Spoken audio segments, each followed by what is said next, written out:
স্থাপনাগুলো দেশরত্ন শেখ হাসিনা করেছেন, সেই সমস্ত স্থাপনা জ্বালিয়ে দেওয়া এবং বাংলাদেশকে পিছনের দিকে নিয়ে যাওয়ার অপচেষ্টার সময় যারা পুলিশের গুলিতে নিহত হয়েছেন তারা তো দায়িত্ব পালন করেছে।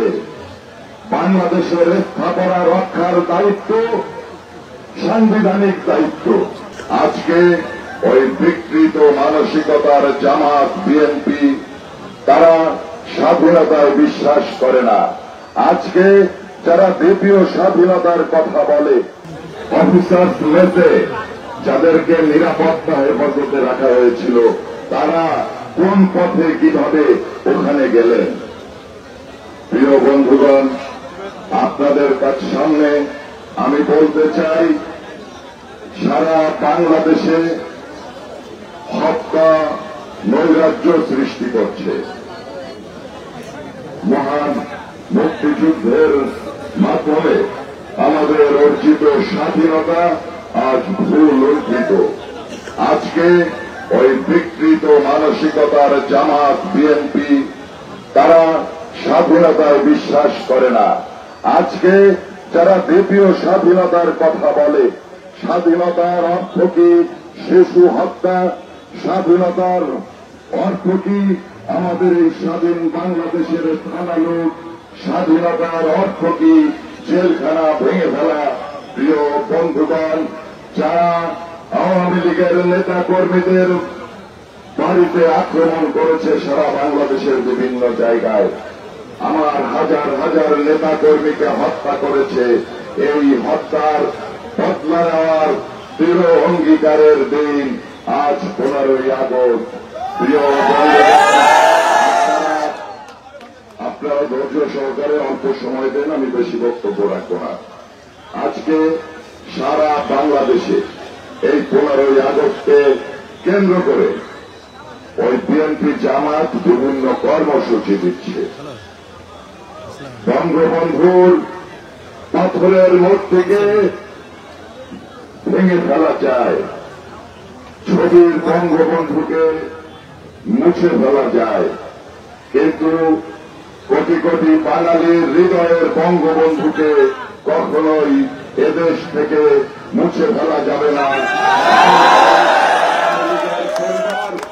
অনেক বড় পরিবার বাংলাদেশ আওয়ামী লীগ যে সময়ে সংগঠন পরিচালনা করছে, সারা বাংলাদেশে আওয়ামী লীগের নেতা কর্মীরা অত্যন্ত সুসংগঠিতভাবে সংগঠিত হচ্ছে। বন্ধুগণ, আপনারা দেখেছেন 5ই আগস্টের ঘটনার পরে 6 তারিখে আমরা এই বঙ্গবন্ধুর মাজার থেকে শপথ নিয়েছি।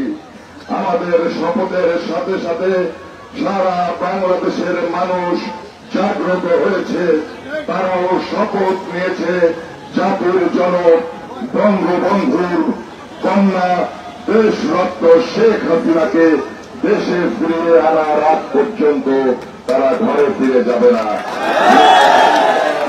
ঢাকা শহরে আপনারা দেখেছেন গতকাল আমাদের স্বাধীনতার মহান স্থপতি বঙ্গবন্ধুর বাড়ি হাজার হাজার স্মৃতি বিজড়িত যে জায়গা, বাংলাদেশের স্বাধীনতার ইতিহাস, সেই বাড়িকে অবমাননা করা হয়েছে, বঙ্গবন্ধু জাদুঘর পুড়িয়ে দিয়েছে।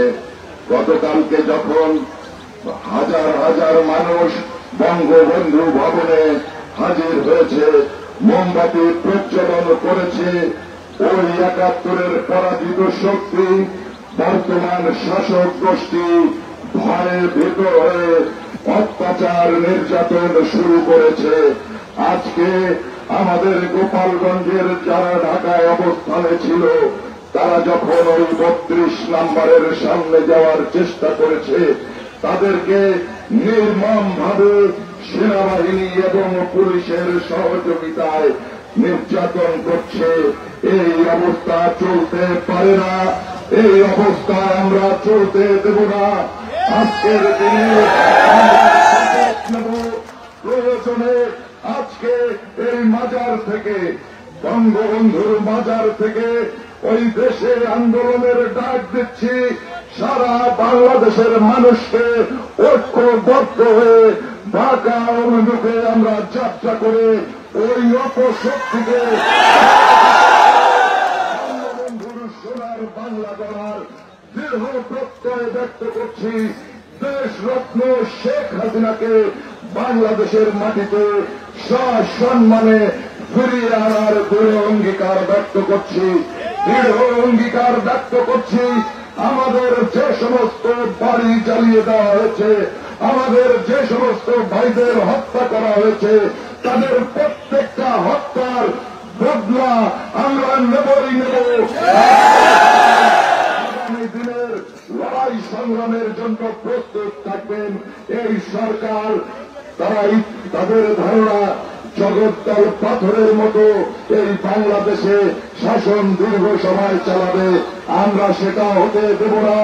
অবিলম্বে তাকে নির্বাচন দিতে হবে। নির্বাচন না দিলে আমরা দুর্বার গণ আন্দোলন গড়ে তুলব। বাংলাদেশের সংস্কার, আরে ওই তোরা কি করবি? বাংলাদেশের সংস্কার তো শেখ হাসিনা করেছে।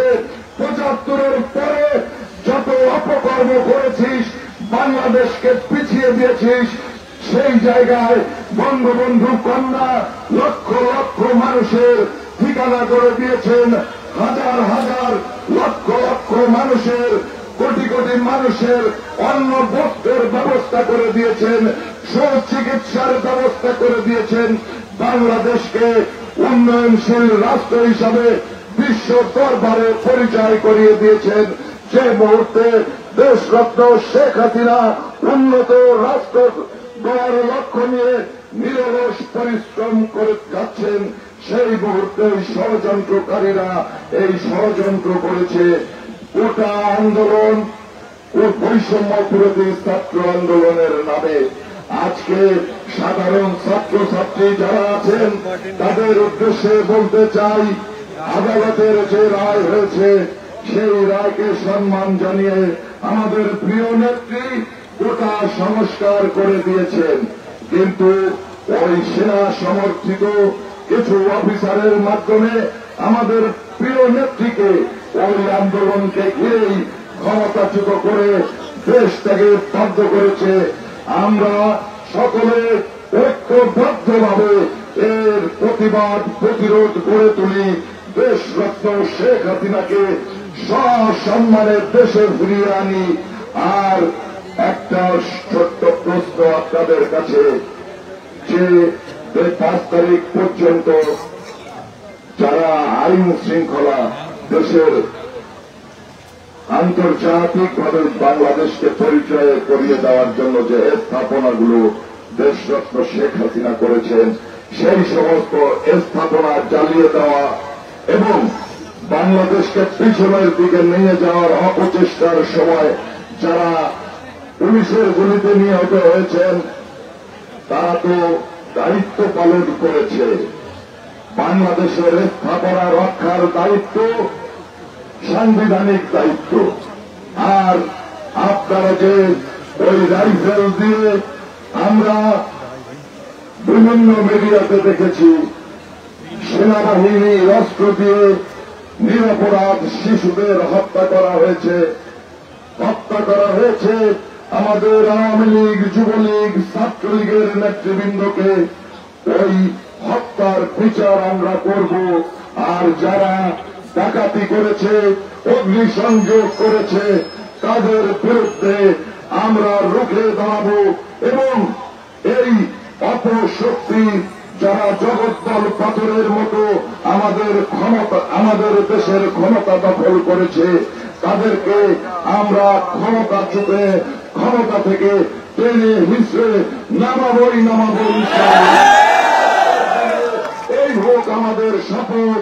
জয় বাংলা, জয় বঙ্গবন্ধু, বিপ্লব দীর্ঘজীবী হোক।